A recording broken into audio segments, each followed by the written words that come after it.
Renanim, ¿cómo están? Hello from Grace Daily, hosted by Grace International Baptist Church here in Chuuk, Micronesia. Glad to have you with us here today as we continue going through Philippians. Right now, our passage for this upcoming Sunday, which, by the way, I don't think I mentioned it this week at all, but our passage, I will mention it especially tomorrow. But the passage will be Philippians chapter 1, verses 12 through 26. And so this week, we've been highlighting certain words and phrases from it that otherwise we might not have time to really dive into on Sunday, unless you feel like being there for a few hours. But I know I preached long enough as it is. So let's dive in today to our text, which is Philippians chapter 1, verse 20. Paul says this: "According to my earnest expectation and my hope, that in nothing I shall be ashamed, but that with all boldness, as always, so now also Christ shall be magnified in my body, whether it be by life or by death." I love how honest little kids especially are. My dad is missing an eye, and so he wears an eye patch. And one time there was a little girl that was a little bit nervous around him. Even though she knew him, he had just started wearing a patch, and she got a little nervous. And so my dad leaned over and he said, "Hey, don't worry, I'm just a pirate, like a nice pirate."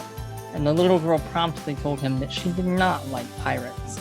And so I love how honest little kids end up usually being when it comes to these things. Now, Paul uses a word today in our text, parasia. It's only used 3 times throughout the New Testament. And though it's translated as boldness or courage, it denotes the idea of an openness or an obviousness. So here, Paul is saying that in a very open way, he wants Christ to be magnified in his body. I think about the words of Christ that echo this thought. Christ tells us, "You are the light of the world. A city set on a hill cannot be hid." He also tells us, "You are the salt of the earth." In other words, Christians should be obvious and open that we're Christians.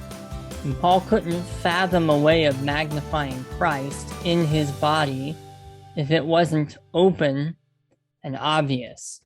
He also echoes a word here that he uses in Romans 1:16. He says, "For I am not ashamed of the gospel of Christ." Can't be open and obvious if we are ashamed of who we are in Christ and the gospel that he offers to us. So Paul says that he wanted to in nothing be ashamed, but in all boldness to magnify Christ in his body. And that, again, that word boldness is that idea of that he would be completely obvious, completely open about it at all times, with nothing being ashamed, nothing being hidden, and in no way trying to cover up the fact that he loved Jesus Christ. So today, as Christ told us, we must have the faith of a child if we're going to be entering into the kingdom. And we also need to work on having the honesty of a child, that boldness of a child, where they are open and honest and forthright about what needs to be said. And we need to be doing the same when it comes to proclaiming our love for Jesus Christ, our devotion to him, and the fact that we are going to take a stand and live for him and glorify him in our bodies. And so today, my friends, be bold. Let Christ be magnified in your body, and go out and live your life in grace and peace.